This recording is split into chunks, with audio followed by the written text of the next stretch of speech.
Welcome, seekers of financial wisdom, to the Chapterist. On this channel, we're all about unearthing new chapters of knowledge, unfolding tales of personal growth, finance, and mindset changes.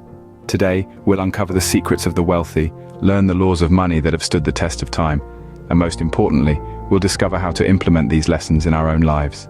Ever wondered why some people seem to effortlessly accumulate wealth while others struggle? The answers may lie within the pages of a classic book. Today, we embark on a journey through the ancient city of Babylon, guided by the wisdom of its richest man. This isn't a dusty old tome, but rather a vibrant guide filled with timeless insights about money. It's called The Richest Man in Babylon, a book that has profoundly altered my perspective on wealth creation. I first stumbled upon this book during a low point in my financial journey. Its teachings felt like a beacon of light, guiding me out of the fog of financial uncertainty. Since then, my approach to money has transformed dramatically. It has instilled in me the principles of wealth creation that are as relevant today as they were in the times of Babylon. So, are you ready to unlock the secrets of financial abundance? Let's delve into the timeless lessons from this book that can potentially revolutionize your financial life. Now imagine, every time you earn, the first person you pay is not your landlord or the supermarket, but yourself. Would that change your financial fate? Let's dive into this concept that might seem a bit counterintuitive at first, but trust me, it's a game changer. We're talking about the principle of paying oneself first. You see, most people operate under the assumption that their income is first and foremost meant to cover their expenses: rent, groceries, utilities, and the occasional treat. But what if we switch that around? What if the first and most important bill you pay each month is a deposit into your own savings or investment account? Let me share with you a personal story. Several years back, I was living paycheck to paycheck, always wondering where my money had gone by the end of the month. Then I stumbled upon this concept. I decided to give it a shot and started setting aside 10% of my income the moment it hit my bank account. This wasn't easy at first. I had to make some adjustments, cut back on a few luxuries, but the result was astonishing. Over time, this 10% started to accumulate and grow. It was no longer just a number in my bank account. It was a tangible representation of my discipline and my commitment to my future. It gave me a sense of security, a buffer for emergencies, and the means to invest in opportunities that came my way. This shift in perspective and practice transformed my financial reality. It was no longer about making ends meet, but about building wealth. The change was not immediate. It took time and consistency, but the results were worth every bit of the effort. This is the power of paying yourself first. It's about prioritizing your financial well-being, about building a foundation of wealth that grows with time. It's about changing the narrative from living paycheck to paycheck to steadily building your wealth. Before you pay your bills, before you buy groceries, before you do anything else, set aside 10% of your income to save for your future financial well-being. This simple shift can significantly alter your financial future. Give it a try. What if your money could multiply itself without you having to lift a finger? It's not a magic trick, nor is it a get-rich-quick scheme. It's a fundamental principle of wealth building, making your money work for you. Now, you might be wondering, how does one make their money work for them? It's through the power of investing. By investing, you're essentially giving your money a job. And that job is to grow, to generate more money, to multiply. It's the principle of earning interest on interest, also known as compounding. Let me share a bit of my own story. Many moons ago, when I was just starting out, I made my first investment. It wasn't a large sum, but it was a significant portion of my savings at the time. I remember feeling nervous, unsure if I was making the right decision. But I took the plunge. I invested in a small, promising company. Time passed and I watched as my initial investment grew. There were ups and downs, of course, but the overall trend was upward. The money I had put into the company was generating more money, and that generated money was in turn generating even more. This is the power of compounding at work. Slowly but surely, my investment grew. And as it did, I realized something profound. The money I'd earned from my day job, the money I had painstakingly saved, it wasn't just sitting in a bank account anymore. It was working, it was earning, it was growing.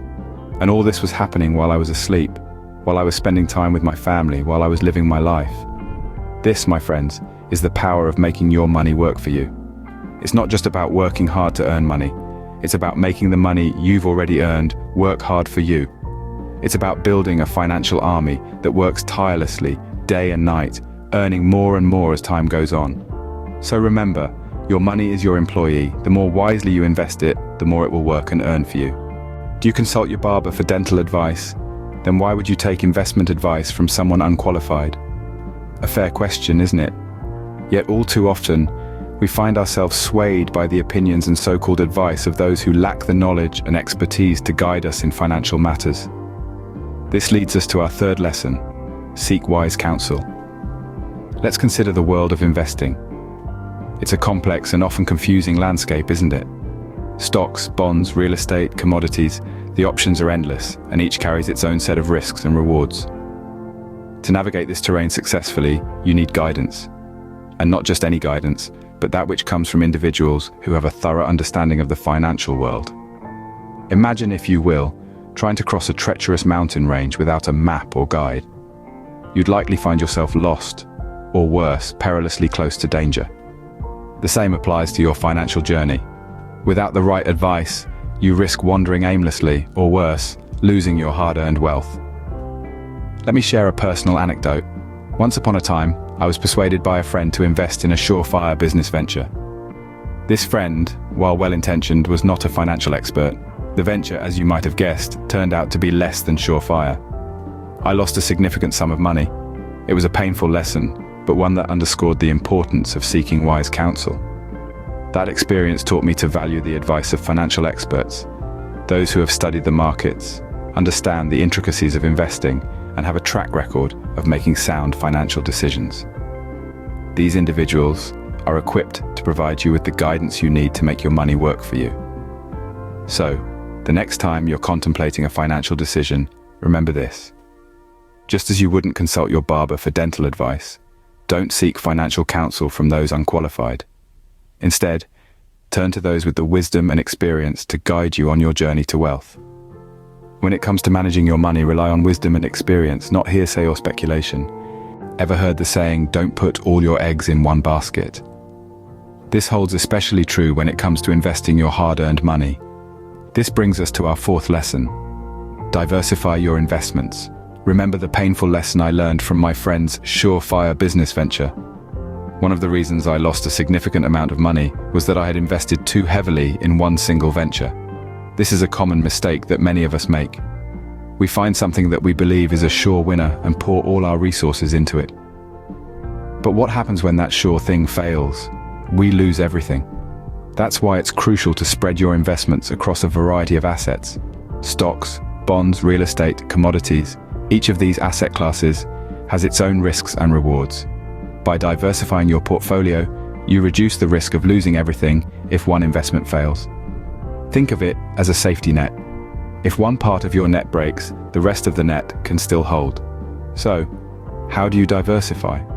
It's not as complicated as you might think. You can start by investing in different types of assets. Don't just stick to stocks or real estate. Consider bonds, commodities, or even mutual funds.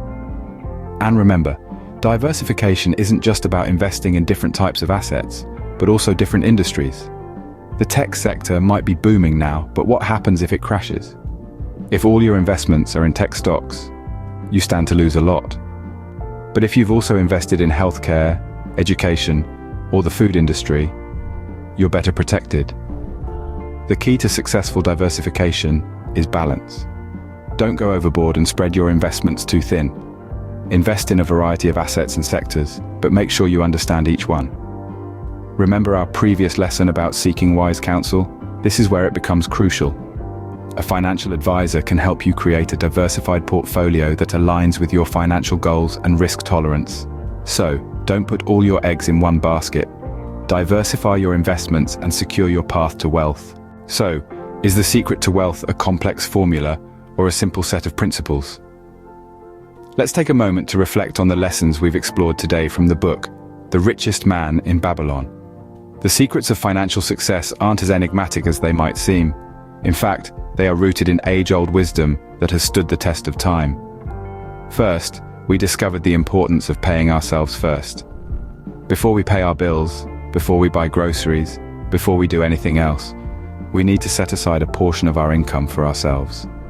It's not about being selfish, but about being wise.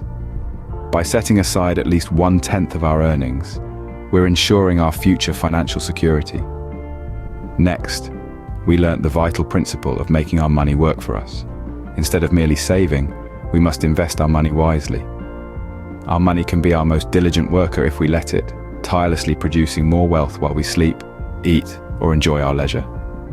Thirdly, we understood the significance of seeking wise counsel. We can't be experts in everything, and it's okay to seek advice from those who have more knowledge or experience. This is especially true in matters of finance. A wise mentor or advisor can help us navigate the complex world of finances, helping us avoid pitfalls and seize opportunities. These principles aren't just theories from a book. They've been successfully applied in my life and the lives of countless others. They've transformed ordinary earners into extraordinary wealth builders. Now it's your turn. Don't just listen to these principles, apply them. Make them a part of your life. It's not about how much you earn, but how wisely you manage your earnings. The path to wealth is less about the size of your income and more about the wisdom with which you manage it. Remember, the richest man in Babylon started with nothing more than an insatiable desire to become wealthy, and so can you. Thank you for investing your time here with me on The Chapterist. It's been a pleasure sharing these timeless principles of wealth creation with you. If you found this episode informative, enjoyable, and enlightening, please subscribe to my channel and like this video. And remember, your financial decision is not just about the money, but about your mind too. Until next time, keep learning, keep exploring, and keep growing.